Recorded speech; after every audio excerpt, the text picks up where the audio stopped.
time in St. Louis, Joseph Nicollet met the painter George Catlin. And from George Catlin, he learned all about this place where they made the red pipes. He heard about the mystical qualities of it, and so even though it was a few years earlier, Joseph Nicollet saw it as an opportunity to visit this holy place. So after leaving the Grand Oasis, he and the expedition continued to head straight to the west and came here. A day before arriving at Pipestone, Joseph Nicollet and his expedition came across a disturbing sight. They found signs of warfare, large warfare in fact, where they found a defensive circle nearly 2,000 feet in diameter where there had been a recent battle. They didn't know who fought who, but when they arrived at the Pipestone Monument, they found it deserted, but not for long. Out of the prairie came 3 families of Warpakudi. At first it was alarming since they had seen the warfare signs the day before, but they were a peaceful family.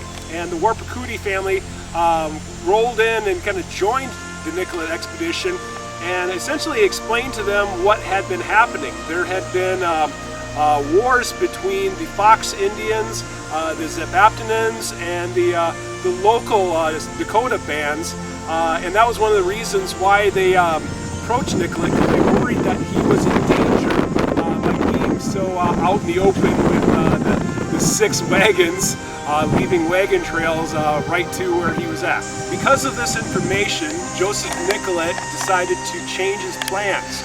Originally he decided he wanted to travel all the way to Sioux Falls. Instead he found out that that was the last known location of these war parties. So he, Lafraimboise, Renville, Frement, they kind of made a collective decision from Pipestone to head north to Lake Benton. After meeting with the Warpakudi family, Joseph Nicollet decided to invite them to their camp.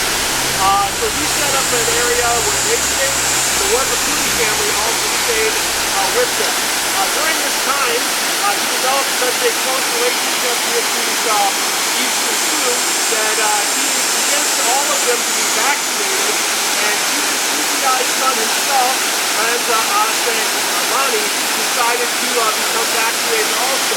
This was a sign that they began to finally trust Joseph Nicollet.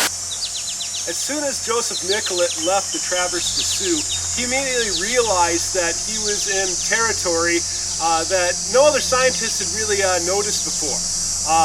At the time, the concept of geology was kind of based on the simple premise of erosion. So when he came here and saw, large granite rocks just out on the open prairie with no water running around, it really was a bit perplexing to him how that concept fit in with the established beliefs at the time and the evidence that he saw.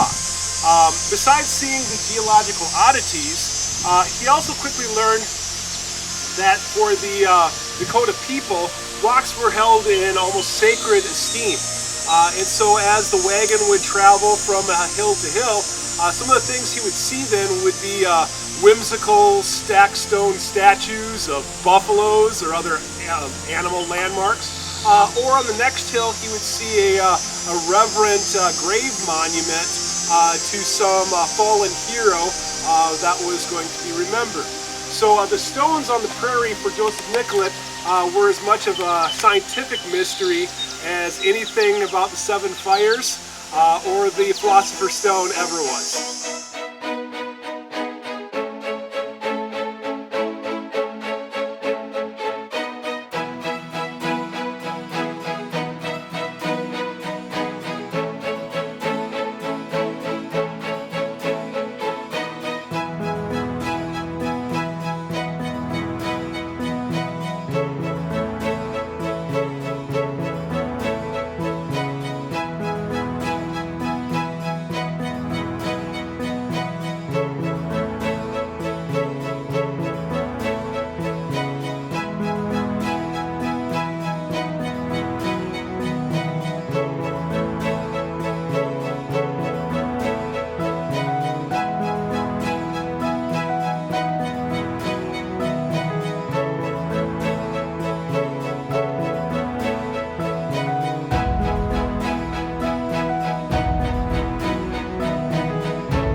members of the expedition decided to carve their name into the pipestone here. You can see several of Nicollet's friends, Johnny Freeman, Carl Geyer, Joseph Lafraimboise, Eugene Flandin, Renville Jr. So they all left their marks here. But since they had established a bond with the visiting Wapiti families that had followed them here, one of the last acts that Nicollet had was to take out some dynamite on the 4th of July and blow open some new catlinite in the quarry so that all of his new neighbors would have good omens heading back home.